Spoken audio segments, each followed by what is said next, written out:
बड़ी खबर आ रही है, इसका हम लोग कर रहे हैं, इससे ही जुड़ी हुई। सुप्रीम कोर्ट ने कहा है यूजीसी के जो नए नियम है उसकी भाषा अस्पष्ट है, भाषा संशोधन के लिए जांच की जरूरत है। यह सुप्रीम कोर्ट की तरफ से कहा गया है। यूजीसी की तरफ से जो नियम 13 जनवरी को लागू किए गए थे उसको लेकर देश भर में हमने देखा किस तरीके से विरोध हो रहा है। सुप्रीम कोर्ट का रुख किया गया और अब सुप्रीम कोर्ट की तरफ से यह कहा गया।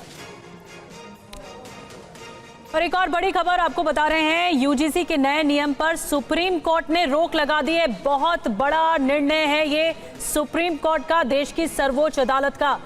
जो नए नियम है, जो नए नियमावली आई, इस पर सुप्रीम कोर्ट की रोक लग गई है। एक बड़ी खबर इस वक्त सुप्रीम कोर्ट से मिल रही है। पीयूष पांडे लगातार हमारे साथ जुड़े हुए हैं। पीयूष, सुप्रीम कोर्ट ने नए नियमों पर रोक लगा दी है, बड़ी खबर। बिल्कुल, देखिए सुप्रीम कोर्ट ने पहले ही ये इस मामले पर सुनवाई करते हुए कह दिया था कि प्रथम दृष्टया इस मामले में जो भाषा है रेगुलेशंस की वो स्पष्ट नहीं है और ऐसी स्थिति में हम इस मामले पर विचार करेंगे। और चूंकि भेदभाव की स्थिति स्पष्ट हो गई थी, जो याचिकाएं दाखिल की गई और जो दलीलें पेश की गई याचिकाकर्ताओं की तरफ से, उसके मद्देनजर सुप्रीम कोर्ट ने फिलहाल इस मामले पर अंतरिम रोक लगा दी है। जो नए नियम यूजीसी की ओर से लाए गए थे और अब इस मामले पर जब केंद्र सरकार और यूजीसी की से जवाब दाखिल कर दिया जाएगा, उसके बाद सुप्रीम कोर्ट इस मामले पर आगे सुनवाई करेगा। और यह संभावना भी बन रही है, चूंकि सुप्रीम कोर्ट ने इस मामले में एक नई समिति गठित करने के लिए कहा है सॉलिसिटर जनरल से, तो ऐसी स्थिति में जो नई समिति बनेगी उसमें जो भेदभाव पूर्ण इस मामले में जो प्रावधान है उनका उपचार किया जाए, उनमें संशोधन किया जाए और तब नए सिरे से जो नए नियम है उनको लाया जाए। फिलहाल सुप्रीम कोर्ट ने इस मामले में रोक लगा दी है। जो नए नियम यूजीसी की तरफ से लाए गए थे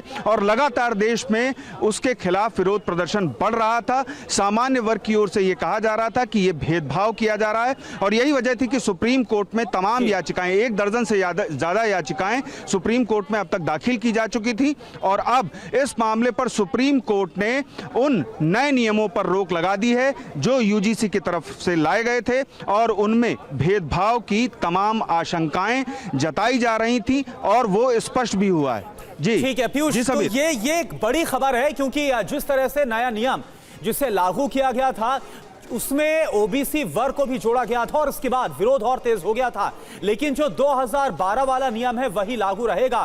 फिलहाल यह स्पष्ट किया गया और नए पर रोक लगाई गई है।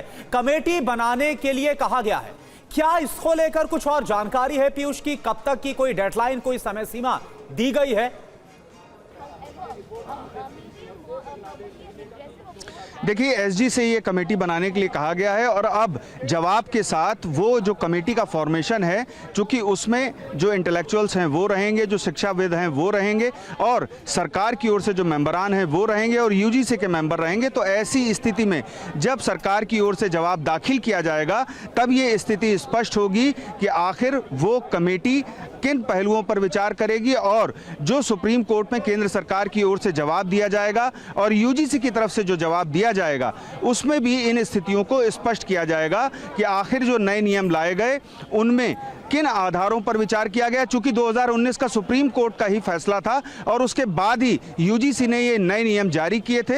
हालांकि इन नियमों में जो 3C जो नियम था उसका पुरजोर विरोध सुप्रीम कोर्ट में किया गया है और याचिकाकर्ताओं ने सीधे तौर पर यह आक्षेप लगाया कि यूजीसी की तरफ से जो नए नियम लाए गए वो भेदभावपूर्ण है। ऐसी स्थिति में सुप्रीम कोर्ट रोक लगाए और सुप्रीम कोर्ट ने रोक लगा दी है। अब देखना यह होगा कि सरकार अपने जवाब में क्या कहती है और साथ ही कमेटी का जो फॉर्मेशन होगा वो किस तरह का होगा और इस मामले में जो यूजीसी का जो जवाब होगा वो बहुत अहम होगा, क्योंकि अब तक कोई भी जवाब विरोध प्रदर्शन के दौरान नहीं आया है यूजीसी का। जी बिल्कुल सही बात है पीयूष, लेकिन इस वक्त की सबसे बड़ी खबर यही है क्योंकि ये मुद्दा एक बड़ा मुद्दा बनता जा रहा था पूरे देश में। जिस तरह से लगातार हम देख रहे थे अनारक्षित वर्ग के, जनरल कैटेगरी के लोग सड़कों पर उतर रहे थे और वो ये अंदेशा जता रहे थे, आशंका जता रहे थे कि उनके साथ नाइंसाफी हो सकती है, मतलब जनरल कैटेगरी के स्टूडेंट्स के साथ नाइंसाफी हो सकती है। इस नए नियमों में, यूजीसी के नए नियमों में भेदभाव की परिभाषा को बहुत व्यापक बना दिया गया था, उसको लेकर भी विरोध हो रहे थे। कहा यह गया था कि सिर्फ प्रत्यक्ष रूप से ही किसी के साथ भेदभाव होता है तो वो नहीं, बल्कि अप्रत्यक्ष रूप से या फिर किसी की गरिमा को ठेस पहुंचाने वाला व्यवहार हुआ तो वो भी इस दायरे में आ सकता है। क्या ये बिंदु जो है ये भी आज सुनवाई के दौरान उठा अदालत में पीयूष, क्योंकि परिभाषा बहुत व्यापक थी भेदभाव की।